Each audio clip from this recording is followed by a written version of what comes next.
नमः संस्कृताय। आज की कक्षा एमए द्वितीय सेमेस्टर के विद्यार्थियों के लिए है, जिसमें हम भाषा विज्ञान की बात करेंगे। भाषा का इतिहास उतना ही पुराना है जितना मानव का इतिहास। जन्म से ही उसे अपनी भावनाओं की अभिव्यक्ति के लिए भाषा की आवश्यकता होती है। प्रारंभ में वह रोकर चीख कर अपनी भावनाएं व्यक्त करता है। फिर अपने परिवार में जो व्यवहृत भाषा की ध्वन्यात्मकता है, उसकी पुनरावृत्ति द्वारा। वस्तुतः मनुष्य जहाँ पहले संकेत द्वारा भाषा का काम लेता था, वहीं आगे चलकर वह शब्द, फिर छोटे छोटे वाक्यों द्वारा। मानव विकास के साथ साथ उसकी भाषा समृद्ध होती जाती है। इस प्रकार यदि हम देखें तो भाषा और व्यक्ति एक दूसरे के पूरक हैं। भाषा की परिभाषा देखते हैं कि भाषा क्या है। इस प्रश्न का सीधा और प्रचलित उत्तर यही है कि भाषा मनुष्य के विचार विनिमय और भावों की अभिव्यक्ति का साधन है। किंतु विचार विनिमय और भावों की अभिव्यक्ति का केवल एकमात्र साधन भाषा नहीं है। ऐसे अनगिनत साधन हैं जिनसे वह भावों की अभिव्यक्ति और विचारों का आदान प्रदान करता है। जैसे मुस्कुराकर, तटस्थ रहकर, किसी के आगमन का स्वागत चेहरे पे खींच रही विभिन्न रेखाओं से ही स्पष्ट हो जाता है। अंग प्रत्यंगों के प्रयोग द्वारा भी भावों की अभिव्यक्ति और विचारों का आदान प्रदान हो सकता है।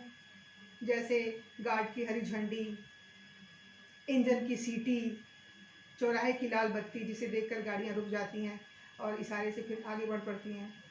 तार बाबू की टिक टिक, चौराहे के सिपाहियों के उठते गिरते हाथ, घंटा घर का घंटा, एम्बुलेंस का आवाज़, ये भी एक भावों के, सभी प्रकार की भावों की उत्पत्ति का साधन है। जैसे किसी आंदोलन में निष्क्रिय वर्ग को सक्रिय करने के लिए चूड़ियों का उपहार भेजना, यह भी एक मौन विचार के माध्यम से सशक्त करने का, भावों को प्रकट करने का एक माध्यम यह भी है।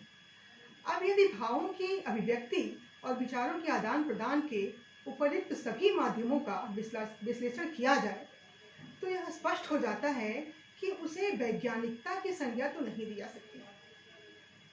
चूंकि भाषा का अध्ययन विज्ञान की एक महत्वपूर्ण इकाई है, अतः संकेतों या क्रिया रूप में प्रयुक्त जो भावाभिव्यक्ति के साधनों को बहिष्कृत कर शेष बचे जो साधन हैं, उन्हीं के अध्ययन करने से यह प्रकट होगा कि भाषा की वैज्ञानिकता क्या है और उसका क्षेत्र भी निश्चित होगा। तो यह सत्य भी है कि किसी भी विषय का वैज्ञानिक अध्ययन तभी संभव है जब उसका क्षेत्र निश्चित हो, और क्षेत्र तभी निश्चित हो सकता है जब उसकी सीमाएं निर्धारित हो। अतः भाषा का वैज्ञानिक अध्ययन उसे असीमित बनाकर नहीं बल्कि सीमित करके संभव है। अब भाषा की सीमा कैसे निर्धारित करें? किसी भी विषय की सीमा का निर्धारण दो बातों पर निर्भर है। पहला उस विषय के अध्ययन का उद्देश्य और दूसरा उसके अध्ययन की पद्धति।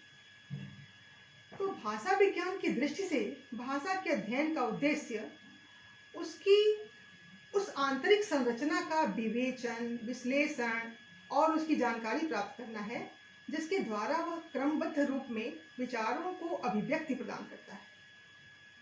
भाषा के अध्ययन के लिए वैज्ञानिक पद्धति का अनुसरण किया जाता है।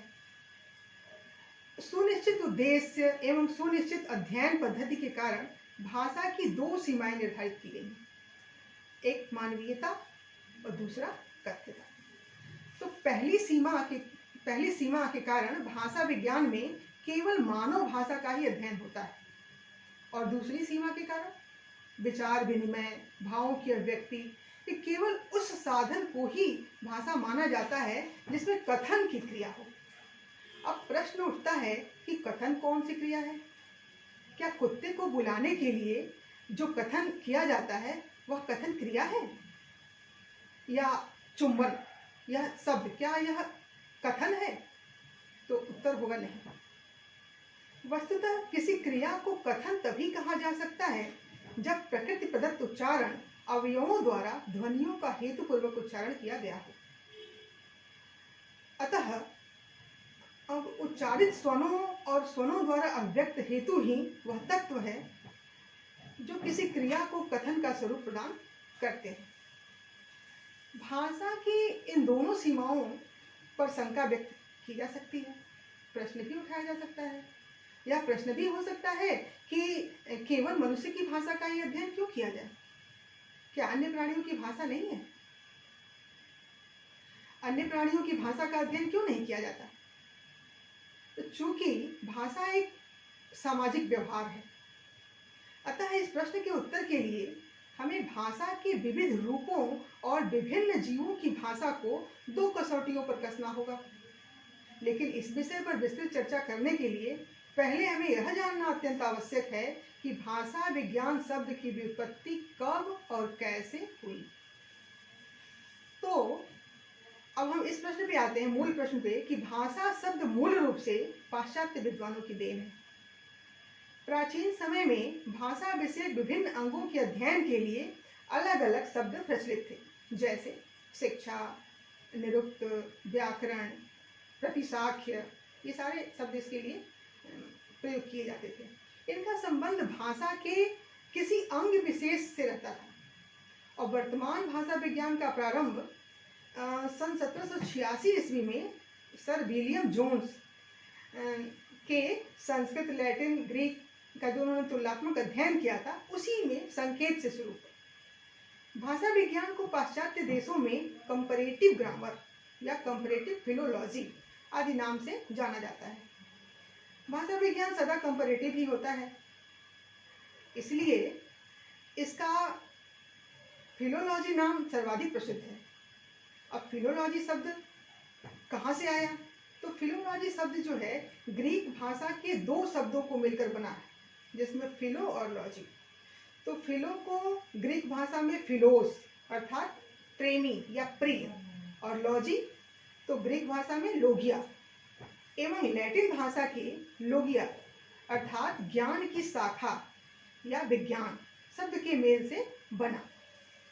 लगभग 18वीं शताब्दी के दूसरे दशक से फिलोलॉजी शब्द का प्रयोग भाषा विज्ञान में मिलने लगता है, लेकिन आधुनिक जो विद्वान हैं वह कंपैरेटिव शब्द जोड़ना पसंद नहीं करते। उन्हें नहीं पसंद है कि भाषा विज्ञान में कंपैरेटिव शब्द जोड़ा जाए, बल्कि अब भाषा विज्ञान या भाषा शास्त्र ही अधिक व्यवहृत हो रहे हैं।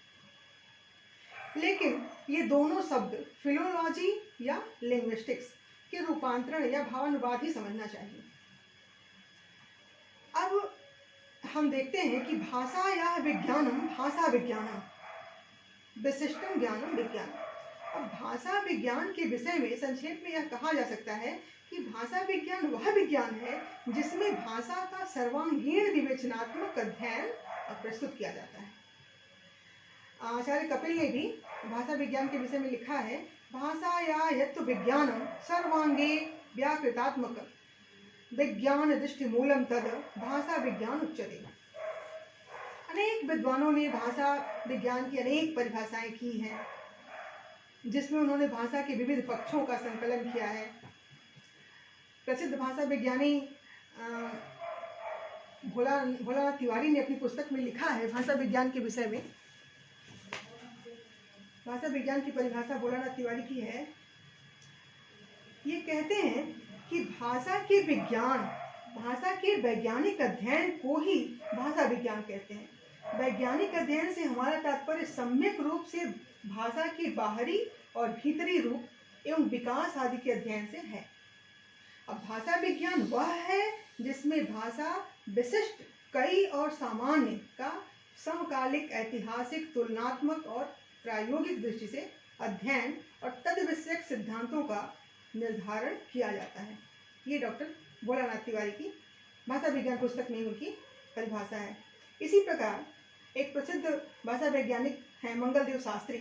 तो डॉक्टर मंगलदेव शास्त्री कहते हैं कि भाषा विज्ञान उस विज्ञान को कहते हैं जिसमें सामान्य रूप से मानवीय भाषा का, किसी विशेष भाषा की रचना और इतिहास का, और अंततः भाषाओं, प्रादेशिक भाषाओं या बोलियों के वर्गों की पारंपरिक समानताओं और विशेषताओं का तुलनात्मक अध्ययन किया जाता है।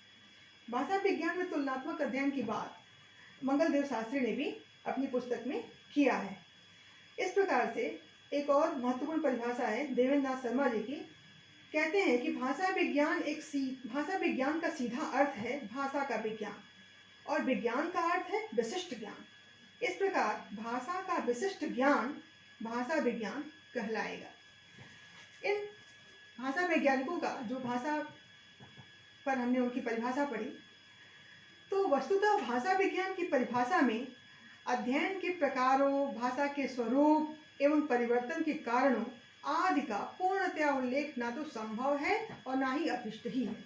तो सर्वांगीण संग्रह करने पर भाषा विज्ञान की परिभाषा एक बृहद वाकजाल होकर रह जाएगा।